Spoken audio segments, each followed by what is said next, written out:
Friends, welcome to MS academy.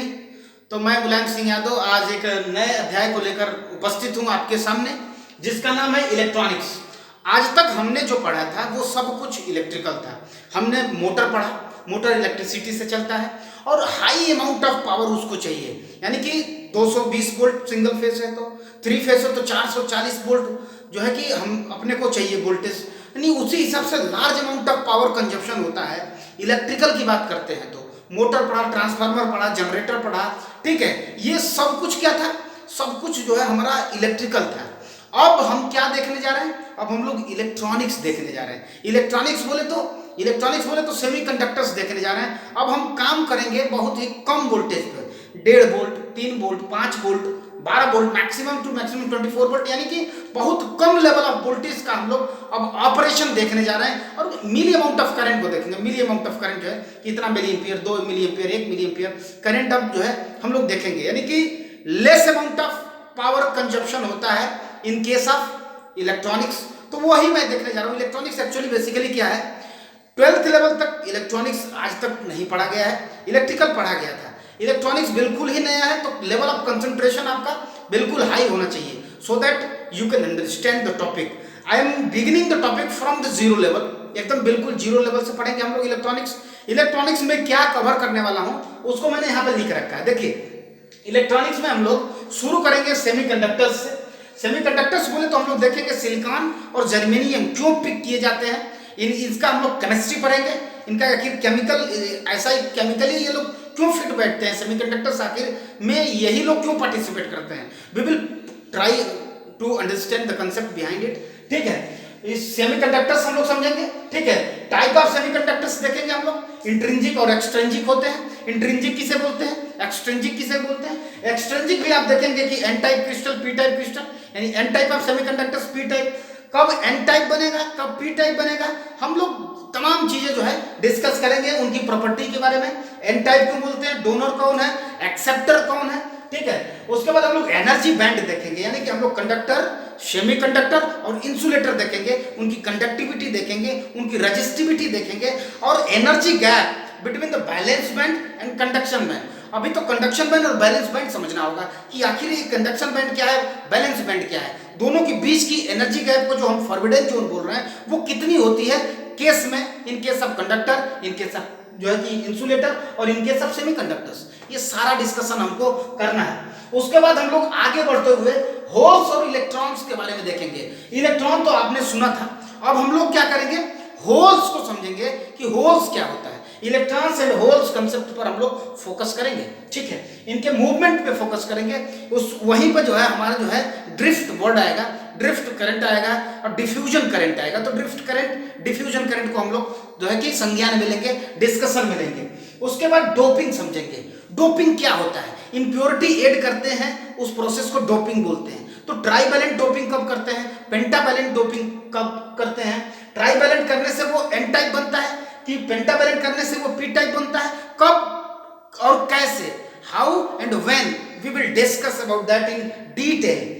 Thereafter we will discuss about the semiconductor devices that are PN junction diode। जो सबसे basic है वो PN junction diode। तो PN संधि कैसे बनती है, जंक्शन कैसे फॉर्मेशन होता है, जंक्शन बैरियर कैसे होता है, बैरियर पोटेंशियल क्या होता है, ये सब कुछ हम लोग डिस्कस करेंगे। उसके बाद उसको हम लोग बायस करेंगे। बायसिंग क्या है, इस वर्ड को भी आपको समझना है। तो फॉरवर्ड बायसिंग कब होगा, रिवर्स बायसिंग क्या होगा, फॉरवर्ड बायसिंग कैरेक्टरिस्टिक क्या होगी, रिवर्स बायसिंग कैरेक्टरिस्टिक क्या होगी, ये सारी चीजें हम लोग इसी चैप्टर के जो है कि तहत सीखेंगे।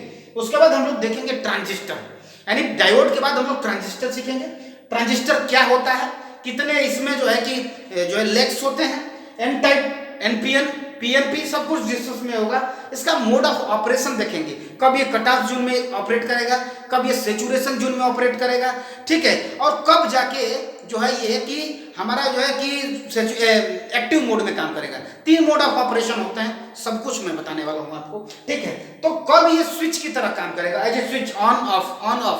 तो ट्रांजिस्टर एज ए स्विच हमें एक टॉपिक देखना है, we will discuss about that in detail. उसके बाद हम लोग ट्रांजिस्टर एज ए एम्पलीफायर में देखेंगे, यानी कि 5 वोल्ट के सिग्नल को एम्पलीफाई कर दे, 50 वोल्ट बना दे, 500 वोल्ट बना दे, मतलब एम्पलीफाई कर दे। एम्पलीफिकेशन क्या होता है, एम्पलीफायर क्या होता है, we have to discuss about the mode of operation of transistor, हमें डिस्कस करना है। उसके बाद लास्ट में हम लोग देखेंगे लॉजिक गेट्स के बारे में। लॉजिक गेट्स आपने सुना भी होगा, not gate, and gate, or gate, nor gate, जॉर गेट, एक्सॉर गेट, ठीक है, सारा कुछ देखेंगे। ट्रुथ टेबल कैसे बनता है, उनका फॉर्मेशन कैसे होता है, डिजाइन कैसे होता है, जो है कि लॉजिक इन्हें हमें लॉजिक गेट्स बोलते हैं, लॉजिक गेट्स बोलते हैं। तो हमें कोई डिजाइन सर्किट डिजाइन करना है, ठीक है, कोई सर्किट डिजाइन करना है तो हम कैसे डिजाइन करेंगे, ठीक है, हम चाहते हैं कि ये स्विच दबाने पे चालू हो जाए, ये स्विच दबाने पे भी चालू हो जाए, और बंद हम कहीं से कर सके, तो कौन सा लॉजिक गेट लगाएंगे, we have to discuss about that, ठीक है। एंड लगाएंगे, और लगाएंगे, नॉर लगाएंगे, एक्सॉर लगाएंगे, एक्सनॉर लगाएंगे, सब कुछ हमें डिटेल में डिस्कस करना है लॉजिक गेट्स के तहत। तो चलिए, उम्मीद है ये अभी आप इसको जो है कि कम से कम रखिए कि हमें डिस्कस क्या क्या करना है, आप स्नैपशॉट रखिए, सब कुछ मैं डिस्कस करने वाला हूं, ये सब कुछ डिस्कस करने वाला हूं। तो बेसिक जो है हम लोग शुरू करते हैं किससे, जो है कि एंशिएंट टाइम के जो है कि हिस्ट्री से। पहले क्या होता था, जब अभी सेमीकंडक्टर का कंसेप्ट नहीं आया था, शुरू कर दिया हूं मैं अपना लेक्चर, ठीक है, सेमीकंडक्टर हैज बीन स्टार्टेड। तो जब सेमीकंडक्टर का कंसेप्ट नहीं आया था 1948 से पहले, तो होता ये था कि हम वैक्यूम ट्यूब्स यूज करते थे।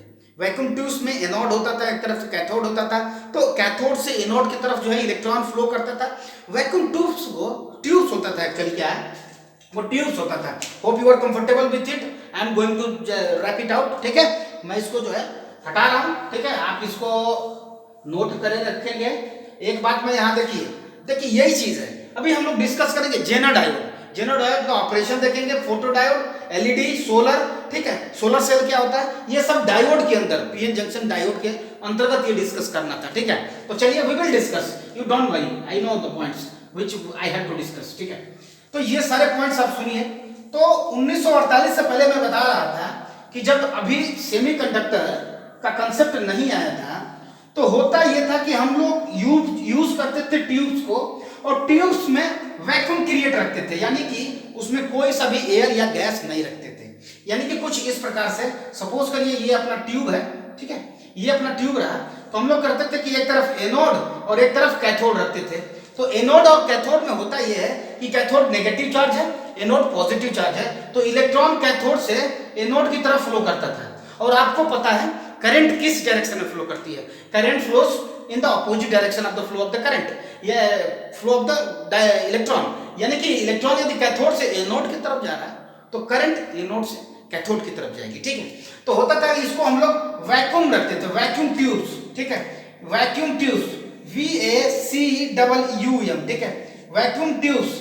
वैक्यूम ट्यूब्स क्या होता था कि यही ट्यूब्स है, सपोज करिए टेस्ट ट्यूब टाइप का ये ट्यूब्स था, इनमें हम लोग वैक्यूम रखते थे, कोई भी गैस इसमें भरी नहीं होती थी। क्यों वैक्यूम क्यों रखा जाता था, ताकि यदि गैस रहेगा, कोई एयर रहेगा, तो एयर पार्टिकल्स जो है रेजिस्टेंस उत्पन्न करेगा इलेक्ट्रॉन के फ्लो में, इसलिए हम लोग इसको वैक्यूम रखते थे। उस समय का कंसेप्ट था, और इस प्रकार से हम लोग इसको आगे बढ़ाए थे। और ये डिस्कशन में तो होता यह था, जब हम यूज करते थे इस ट्यूब्स को, वैक्यूम ट्यूब्स को, तो हमारा जो भी डिवाइस होता था बड़ा ही बल्कि होता था, भारी होता था, पोर्टेबल नहीं होता था, और वही नहीं बहुत ज्यादा ये पावर लेता था, एनर्जी कंजप्शन होता था इसमें। तो इस प्रकार से ये हमारे लिए थोड़ा सा कंपेटिबल नहीं था। तो एडवांसमेंट हुआ, जैसे टेक्नोलॉजी में चेंजेस हुआ, सेमीकंडक्टर्स का जब कंसेप्ट आया, जैसे ही सेमीकंडक्टर का कंसेप्ट आया, ये जो है अभी भी आप जब देखेंगे, अगर आपके पास पुरानी रेडियोस वगैरह 60s या 70s की पड़ी हो, तो उसमें वैक्यूम ट्यूब्स यूज करते थे, ठीक है। आज उसकी मार्केट में कीमत बहुत है, ठीक है, लेकिन अगर किसी के पास हो तो, ठीक है। अभी क्या है, एनोड कैथोड हो गया आपका, ये चीज हम लोग वैक्यूम के बारे में हम लोग समझ लीजिए। तो अब हमारा जब कंसेप्ट आया किसका, सेमीकंडक्टर्स का, तो सेमीकंडक्टर्स का जैसे ही कंसेप्ट आया, हमने ये देखा कि सेमीकंडक्टर्स वो डिवाइसेस होत रही थी कि जो बड़े ही कम पावर लेकर हमारा काम कर दे रही थी, ठीक है।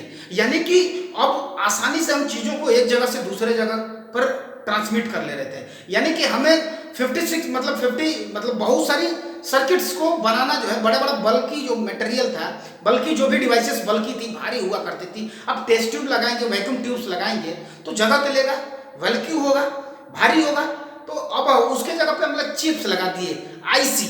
जैसे ही आईसी का एडवांसमेंट हुआ, आईसी का फुल फॉर्म इंटीग्रेटेड सर्किट, ठीक है। तो आईसी का जब एडवांसमेंट हुआ, आईसी के बाद तो समझिए एक क्रांति सी आ गई इंडस्ट्री में, सेमीकंडक्टर इलेक्ट्रॉनिक्स के जो कि क्षेत्र में, इलेक्ट्रॉनिक्स के क्षेत्र में समझिए एक क्रांति आ गई आईसी के जो है कि डिस्कवरी के बाद। समझिए जैसे ही इसका इन्वेंशन हो गया, डिस्कवरी हुआ, अभी ये प्रचलन में आया तो एकदम बूम सा आ गया इस मार्केट में, सेमीकंडक्टर्स के मार्केट में। आज का मार्केट देख रहे हैं आप इलेक्ट्रॉनिक्स का, आप मोबाइल जो यूज कर रहे हैं वो इलेक्ट्रॉनिक्स गैजेट है, आप जो टेलीविजन यूज करते हैं, आप जो रिमोट यूज करते हैं, आप जो है कि ये सारी डिवाइसेस जो है कि जो गेमिंग खेल रहे हैं आप, गेम वाला जो होता है वो क्या है आपका, वो भी गेम पैड भी आपका इलेक्ट्रॉनिक्स डिवाइस है। तो सब कुछ अब तो ये सब एलईडी जो बल्ब है, अभी में हमने बताया ना एलईडी डिस्कस करेंगे, तो एलईडी क्या है, एलईडी भी एक क्या है, इलेक्ट्रॉनिक्स डिवाइस है। तो इस प्रकार से आज का जो मार्केट है इलेक्ट्रॉनिक्स से ही भरा हुआ मार्केट है, जहां आप देखेंगे वहां इलेक्ट्रॉनिक्स ही आपको नजर आएगा। पहले आप इनकैंडिसेंट बल्ब जलाते थे, वो प्रकाश या सूर्या वाला जो 10 रुपए का आता था, 220 वाट वाला, लेकिन अब क्या है, सब लोग एलईडी जला रहे हैं। क्यों? क्योंकि ये कम पावर कंज्यूम करता है। जहां पे यदि आप 10 वाट की एलईडी लगा रहे हैं और वो 100 वाट का वो इनकैंडिसेंट लैंप होता था, यानी कि ये एक दिन जलाएं इस बल्ब को, और इस बल्ब को आप 10 दिन जलाएं। एलईडी आप 10 दिन चलाइए, जितना पावर कंज्यूम करेगा ये एक ही दिन में उतना पावर कंज्यूम कर जाएगा। That's why we prefer to use LEDs. तो पावर कंजप्शन कम होता है, इसका प्रत्यक्ष उदाहरण मैं आपको दे दिया, ठीक है। तो उम्मीद है आप मेरे बातों से सहमत होंगे। तो चलिए डिस्कशन को आगे बढ़ाते हुए हम थोड़ा सा डिस्कस करेंगे क्लासिफिकेशन ऑफ मटेरियल्स पे, ठीक है। क्लासिफिकेशन ऑफ मटेरियल बोले तो मटेरियल जो भी हैं हमारे, मटेरियल बोले तो यानी कि हमने बताया ना कि सेमीकंडक्टर अब आ चुका है, यानी कि अब हमारे पास मटेरियल, कंडक्टर तो था पहले से, इंसुलेटर पहले से था, अब हमने एक नए कैटेगरी का डिस्कवरी कर लिया और वो था सेमीकंडक्टर। तो classification of material based on conductivity and resistivity, put the heading, ठीक है, आप हेडिंग पुट कर सकते हो, क्लासिफिकेशन ऑफ मटेरियल, ठीक है,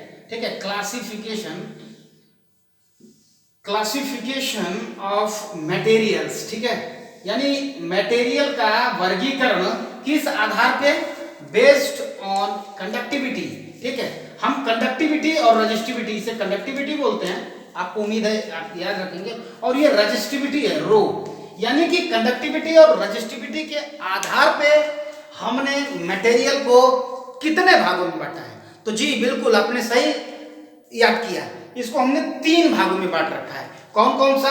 एक पहला जो है वो है आपका कंडक्टर मटेरियल, ठीक है, क्या है, कंडक्टर मटेरियल।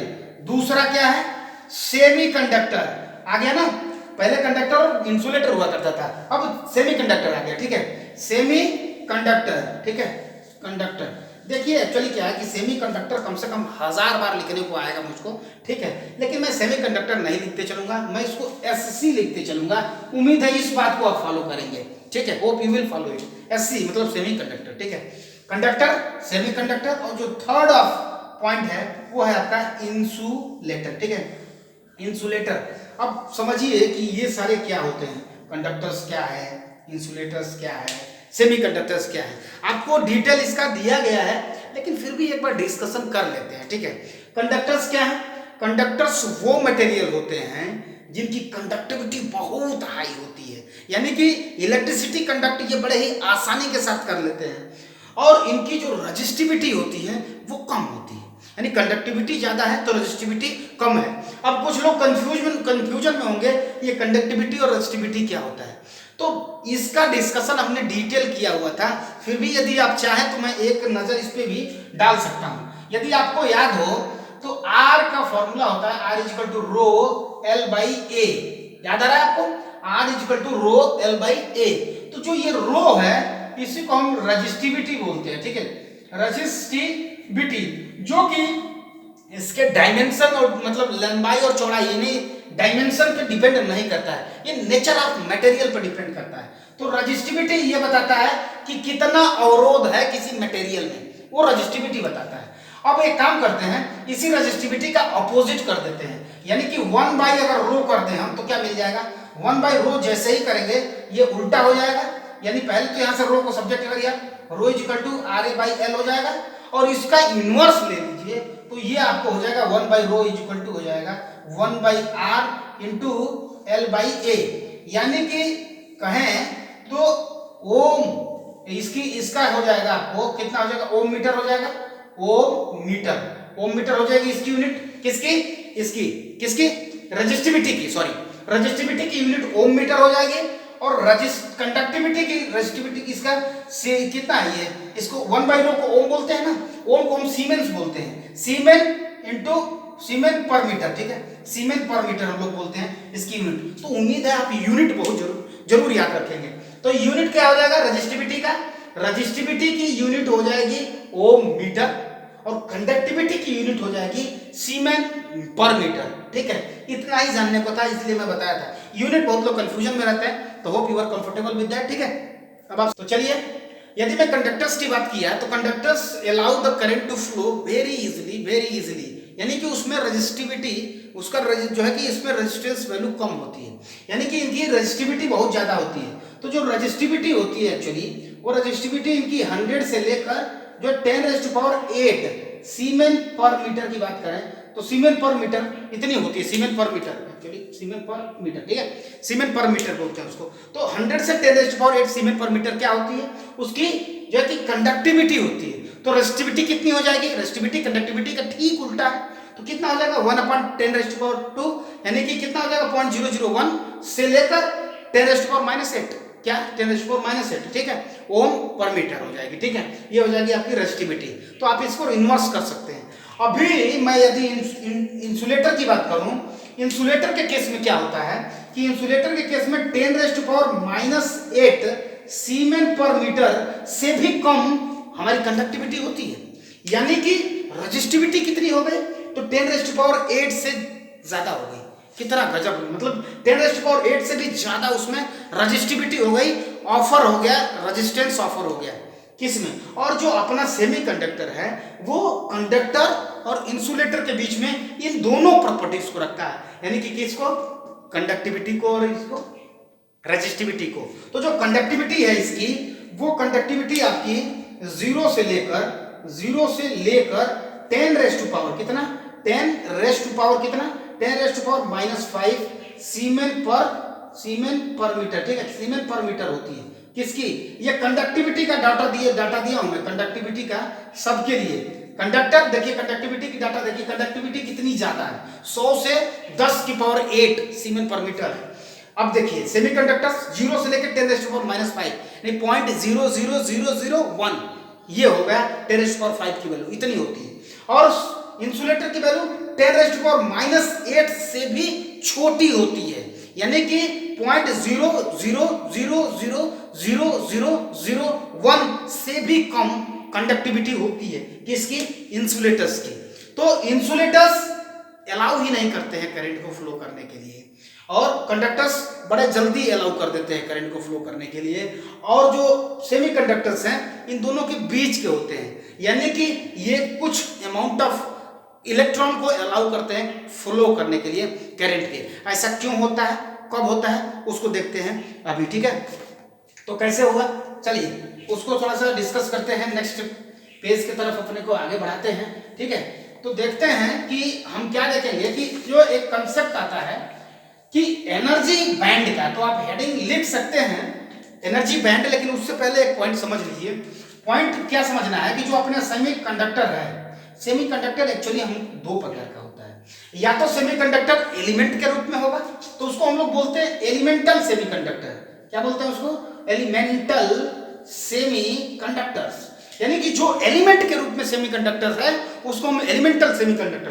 अब आपको विधिवत पता है बिल्कुल, सिलिकॉन एंड जर्मेनियम, बिल्कुल यही चीज मैं बता रहा था आपको, सिलिकॉन एंड जर्मेनियम ये अपने एलिमेंट रूप में, अपने तात्विक रूप में ही सेमीकंडक्टर की तरह काम करते हैं, ठीक है। लेकिन कुछ एलिमेंट मिल के सेमीकंडक्टर का काम करते हैं, यानी कि कैसे, वो होता है कंपाउंड, ठीक है, उसको बोलते हैं हम लोग कंपाउंड ठीक है, आप केमिस्ट्री अच्छा जानते होंगे, तो कंपाउंडेड या कंपाउंड सेमीकंडक्टर्स का नाम हम उनको देते हैं। एग्जांपल के लिए आप लिख सकते हो सीडीएस है, ठीक है, सीडीएस है, और तमाम एग्जांपल्स हैं जो आप लिख सकते हो, ठीक है। एक गैलियम आर्सेनाइड हमें लगता है वो भी होता है, ठीक है, GaAs वाला जो गैलियम आर्सेनाइड, ठीक है, ये एग्जांपल्स है, तमाम एग्जांपल्स हैं अभी इसके, ठीक है, ठीक है। सिलिकॉन हो गया, जर्मेनियम हो गया, ठीक है, ये silicon germanium are elemental semiconductors, ये एलिमेंट के रूप में होते हैं और सेमीकंडक्टर्स का काम करते हैं।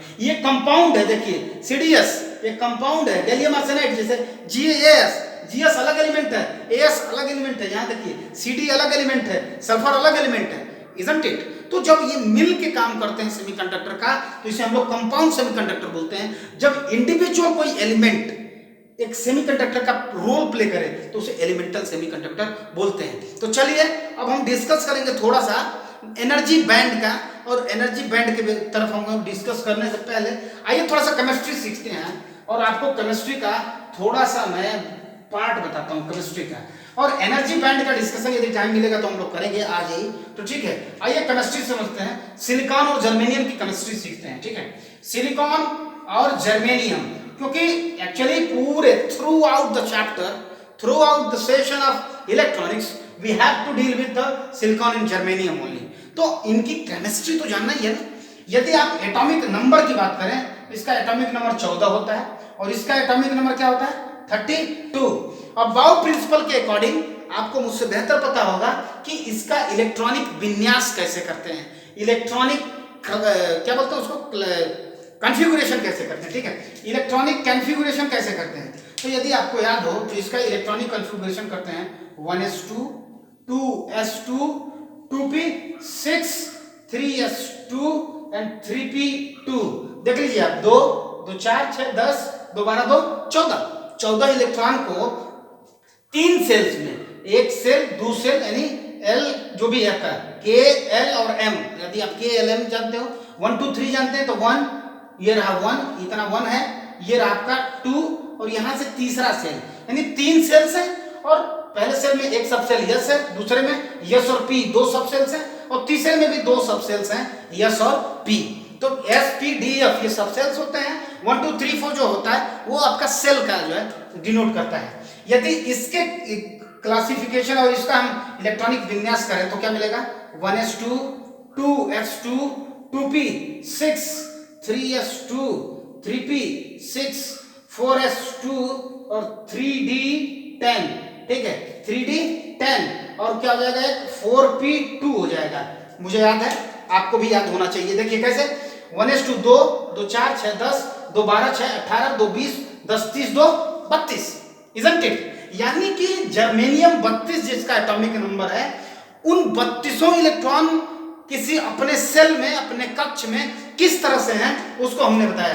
पहले सेल में 2 इलेक्ट्रॉन, दूसरे सेल में कितने इलेक्ट्रॉन है, ये इतना है ना दूसरा सेल, अरे ये तो तीसरा है, ठीक है, दूसरे में कितने हैं 8 हैं, 2 इधर 8 हो गया।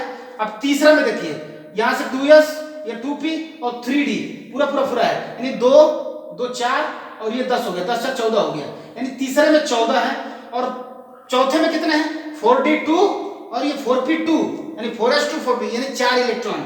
यानी कि यदि मैं देखूं इन जर्मेनियम और सिलिकॉन में खासियत ये है कि इसका जो बाहरी सेल है, जो एक्सटर्नल सेल है, जिसे हम बैलेंस सेल बोलते हैं, तो बाहरी सेल में कितने इलेक्ट्रॉन हैं इसके बाहरी इलेक्ट्रॉन कितने हैं, टोटल 4 हैं। थर्ड में देखिए, थर्ड में कितने हैं, 2 + 2 कितना हुआ 4, यानी कि बैलेंस सेल में 4 इलेक्ट्रॉन्स हैं, और जर्मेनियम के भी बैलेंस सेल में 4 इलेक्ट्रॉन हैं, और ये 2 s में 2 है, p में 2 है, इसके में भी s में 2 है, p में 2 है। अंतर क्या है दोनों में कि ये इसमें 14 इलेक्ट्रॉन हैं और इसमें आपके टोटल 32 इलेक्ट्रॉन्स हैं। बोले तो ये इनका कॉन्फ़िगरेशन रहा, इलेक्ट्रॉनिक कॉन्फ़िगरेशन। अब एक्चुअली क्या है कि आपको पता है स्टेबिलिटी का फैक्टर ये है कि हर एक इलेक्ट्रॉन अपने जो आउटर मोस्ट शेल में जो ऑक्टेट, ये क्या करना चाहेगा, ये अपना ऑक्टेट कंप्लीट करना चाहेगा।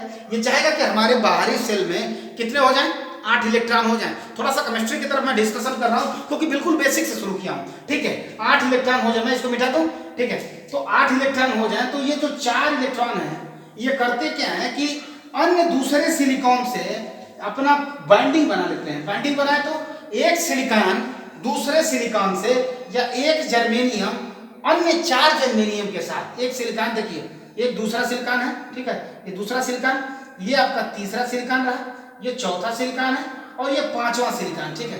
बोले तो एक सिलिकॉन अन्य 4 सिलिकॉन से 1 2 3 एंड 4, इसका एक इलेक्ट्रॉन, इसका एक इलेक्ट्रॉन, इसका एक इलेक्ट्रॉन, इसका एक इलेक्ट्रॉन, इसका एक इलेक्ट्रॉन, इसका एक इलेक्ट्रॉन, इसका एक इलेक्ट्रॉन, इसका एक इलेक्ट्रॉन, ठीक है। क्या करता है? शेयरिंग करता है, कोवैलेंट बॉन्ड बनाता है। कोवैलेंट बॉन्ड आपको पता है, ये जो कोवैलेंट बॉन्ड क्या होता है, जिसमें 2 एलिमेंट एक दूसरे को इक्वल नंबर ऑफ इलेक्ट्रॉन्स का शेयरिंग करते हैं। तो यहाँ देखिए, एक यहाँ पे कोवैलेंट बॉन्ड बना, एक यहाँ कोवैलेंट बॉन्ड बना, यहाँ कोवैलेंट बॉन्ड बना और यहाँ पे एक जो है कोवैलेंट बॉन्ड का फॉर्मेशन हो रहा है। यानी कि एक सिलिकॉन 4 कोवैलेंट, इस सिलिकॉन की बात कर रहा हूँ, एक सिलिकॉन 4 कोवैलेंट बॉन्ड के साथ सिलिकॉन से मिलकर एक बड़ा सा स्ट्रक्चर जो है, एक बड़ा सा लैटिस बना लेता है। अब ये अन्य 3 से और करेगा, 1 2 3, 1 2 और 3, क्योंकि ऑलरेडी ये कर चुका है तो 3 और करेगा। तो यहाँ पे यहाँ एक सिलिकॉन आ जाएगा इसके लिए, एक इस सिलिकॉन इसके लिए यहाँ आ जाएगा, एक सिलिकॉन इसके लिए, एक और लैटिस बन जाएगा। इस तरह से जर्मेनियम और सिलिकॉन जो बाहरी 4 इलेक्ट्रॉन्स इनके कोष में हैं, उस 4 इलेक्ट्रॉन्स को अन्य सिलिकॉन या जर्मेनियम के साथ आपस में शेयरिंग करके एक लैटिस का फॉर्मेशन करते हैं, ठीक है। ये बेसिक्स है इनका स्ट्रक्चर, ठीक है। उम्मीद रखता हूं ये पॉइंट आपको समझ में आ गया होगा। इसका काम अभी जब कब लगेगा, जब मैं आपको डोपिंग तो इस तरह से जो भी इलेक्ट्रॉन है, जो भी अपना मेटल है, जो भी अपना एलिमेंट है, इसका ऑक्टेट जो है कंप्लीट है, ये सॉरी इसको हम लोग ले लेंगे ना, ठीक है। ये कैलकुलेट जो शेयरिंग इलेक्ट्रॉन है दोनों में गिना जाता है। अब इसका गिनेंगे तो ये टोटल गिना जाएगा, ये दोनों इसके लिए गिना जाएगा। इस तरह से जो भी सिलिकॉन है अपना जो है ऑक्टेट कंप्लीट किया हुआ है, स्टेबल बना हुआ है, ठीक है। ये मैं बता रहा था आपको कि ये काम कब आएगा, जब हम डोपिंग आपको बताएंगे, होल्स कैसे क्रिएट होता है, जो होल्स कैसे क्रिएट होते हैं, इलेक्ट्रॉन्स और होल्स कंसेप्ट जब पढ़ाएंगे तो ये चीज आपको समझ में आनी चाहिए। इसलिए मैंने आज ही आपको एक चीज इंट्रोड्यूस कर दिया। चलिए हम लोग डिस्कस करेंगे आपको एनर्जी बैंड के बारे में। सो तो put the heading energy band. Energy band क्या है उसको समझते हैं, तो हेडिंग पुट करिए एनर्जी बैंड। एनर्जी बैंड क्या है उसको समझते हैं, एनर्जी बैंड, ठीक है। एनर्जी बैंड क्या है उसको समझने के लिए हमको ये जानना पड़ेगा कि इसमें हम लोग देखे हैं कि जो कोई भी अपना मेटल है, उसमें जो भी अपना एलिमेंट है, कोई भी एलिमेंट है, तो उसमें एक जो है कि एक बैलेंस बैंड होता है और एक होता है कंडक्शन बैंड, ठीक है। बैलेंस बैंड और एक कंडक्शन बैंड। यदि मैं ग्राफ से समझाना चाहूँ आपको, ग्राफ से यदि समझाना चाहूँ तो होता ये, सपोज करिए कि अपने पास यहाँ बैलेंस बैंड रहा, ठीक है। किसी भी सिलिकॉन के लिए समझ लीजिए, चाहे किसी के लिए, ठीक है। ये बैलेंस बैंड रहा और यहाँ जो है अपना कंडक्शन बैंड रहेगा। कंडक्शन बैंड और बैलेंस बैंड की खासियत क्या है, देखिए। Conduction band normally conduction band खाली होता है, ठीक है। नॉर्मली कंडक्शन बैंड खाली होता है। बैलेंस बैंड या तो पार्शियली फील्ड रहता है या फुल फील्ड रहता है, ठीक है। लेकिन क्या होता है कि इसी में से इलेक्ट्रॉन क्या करते हैं, बैलेंस बैंड से नीचे वाला, देखिए हमेशा जो अपना ऊपर है वो कंडक्शन बैंड है। क्या है? कंडक्शन बैंड है। चीजें आपको याद रखनी है, ऊपर वाला कंडक्शन बैंड है, नीचे वाला बैलेंस बैंड है, ठीक है। बैलेंस बैंड तो बी लिखेंगे ना, ठीक है। बैलेंस बैंड, ठीक है। बैलेंस बैंड और कंडक्शन बैंड। वैलेंसी होता है ना, बैलेंस नहीं होता, बैलेंस होता है, वी बैंड होता है, मैं भी गलत कर रहा हूँ, ठीक है। वैलेंसी से वैलेंट बना हुआ है, तो लास्ट वाला जो आउटर मोस्ट है वही वैलेंट होता है, वैलेंट। तो जो है कि क्या होता है कि जो इलेक्ट्रॉन इस वैलेंस बैंड से कंडक्शन बैंड में चला जाता है, वही इलेक्ट्रिसिटी करंट को कैरी करता है, वही उसी में करंट फ्लो करता है। यानी कि जो इलेक्ट्रॉन, देखिए मैं बता चुका हूं, ये नीचे बैलेंस बैंड है, उससे ऊपर कंडक्शन बैंड है। इसको ऊपर और नीचे क्यों बनाया गया है, उसके पीछे जो लॉजिक है वो एनर्जी लेवल का है। बैलेंस बैंड की एनर्जी जो है कम होती है, कंडक्शन बैंड की एनर्जी ज्यादा होती है। तो ज्यादा है तो एनर्जी, तो इसलिए ये ऊपर है, इसकी एनर्जी कम है इसलिए कम है। कोई इलेक्ट्रॉन, सपोज करिए कोई इलेक्ट्रॉन जिसके पास 100 किलो जूल एनर्जी है और इसके आने के लिए 120 किलो जूल एनर्जी चाहिए। यदि हमने किसी भी माध्यम से इसको 20 किलो जूल एनर्जी दे दिया तो होगा क्या, ये बैलेंस बैंड से कूदकर कंडक्शन बैंड में चला जाएगा।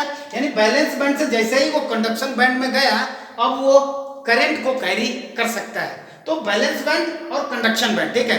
जो भी इलेक्ट्रॉन वैलेंस बैंड में है वो करंट कैरी नहीं करेगा, उसको करंट कैरी करने के लिए कंडक्शन बैंड में आना आवश्यक है। यानी कि जो आवश्यक है वो ये कि करंट को यहाँ पे आने के लिए बैलेंस बैंड से कंडक्शन बैंड में आना चाहिए। Normally balance band partially field या फुल फील्ड होता है और नॉर्मली कंडक्शन बैंड जो है कि इम्पटी होता है। इससे इलेक्ट्रॉन जो है जब जाता है तब जाके वो करंट को कैरी करता है। ठीक है, तो मेटल के लिए बैलेंस बैंड कंडक्शन बैंड कितना होता है, इन दोनों के बीच में जो दो होता है, आप एक चीज समझ लीजिए, बैलेंस बैंड और कंडक्शन बैंड के बीच का जो एनर्जी गैप होता है इसी को हम लोग फॉरबिडन एनर्जी गैप बोलते हैं। लिख लीजिए आप, फॉरबिडन, ठीक है, फॉरबिडन, ठीक है, फॉरबिडन एनर्जी गैप या फॉरबिडन एनर्जी जोन, जो आप बोलना चाहे बोलिए। यानी कि बैलेंस बैंड नीचे वाला, कंडक्शन बैंड ऊपर वाला के बीच का जो गैप है, जो डिफरेंस है, डिफरेंस को ही हम लोग क्या बोलते हैं, एनर्जी गैप। एनर्जी का ये गैप है ना, एक ये एनर्जी एक एनर्जी, दोनों के जो बीच का गैप है उसको एक अलग सा नाम देते हैं जिसका नाम है फॉरबिडन एनर्जी गैप। ठीक है, तो मैं इसी डिस्कशन को नेक्स्ट लेक्चर में आगे बढ़ाऊंगा कि कंडक्शन के लिए, किसी कंडक्टर के लिए बैलेंस बैंड और कंडक्शन बैंड के लिए बैलेंस बैंड और कंडक्शन बैंड कितना एनर्जी लेवल होता है, उनके बीच एनर्जी लेवल गैप कितना होता है, फॉरबिडन जोन कितना होता है। ठीक है, साथ ही साथ हम लोग डिस्कस करेंगे कि सेमीकंडक्टर्स के लिए बैलेंस बैंड और कंडक्शन बैंड के बीच का एनर्जी गैप कितना होता है। हम लोग किसी इंसुलेटर के लिए बैलेंस बैंड और कंडक्शन बैंड के बीच का जो है कि एनर्जी गैप, जिसे हम लोग फॉरबिडन एनर्जी जोन बोल रहे हैं, उसको भी हम लोग डिस्कस करेंगे तथा साथ ही साथ ये भी देखेंगे कि आखिर ये लोग कंडक्शन बैंड बैलेंस बैंड का कंसेप्ट को हम लोग बिल्कुल समझेंगे नेक्स्ट वीडियो में। सेमीकंडक्टर्स क्यों प्रीफर किए जा रहे हैं आजकल, इसको हम लोग डिस्कस करेंगे। साथ ही साथ हम लोग चर्चा को आगे बढ़ाते हुए हम लोग थोड़ा सा अपने को आगे बढ़ाएंगे और दिखेंगे बैलेंस बैंड एनर्जी बैंड के बीच में डिफरेंस को, और सारे पॉइंट्स को कवर हम लोग करने वाले हैं। ठीक है, नेक्स्ट वीडियो में। तो मिलते हैं आपसे नेक्स्ट वीडियो में, डोपिंग वगैरह के बारे में भी चर्चा करेंगे। Thank you very much. बने रहिए आप सभी लोग एमएस एकेडमी में, और please do share the videos, it's very much necessary आप सभी तक पहुंच जाए कि नहीं एमएस एकेडमी में सेमीकंडक्टर यानी कि इलेक्ट्रॉनिक्स शुरू हो चुका है। आप जितने को जानते हो सबको फॉरवर्ड कर दीजिए ये मैसेज जो है कि ये वीडियोस, कि तभी शाम को 6 बजे सब लोग फॉलो कर सकें और सभी लोग सभी पढ़ें। Thank you very much.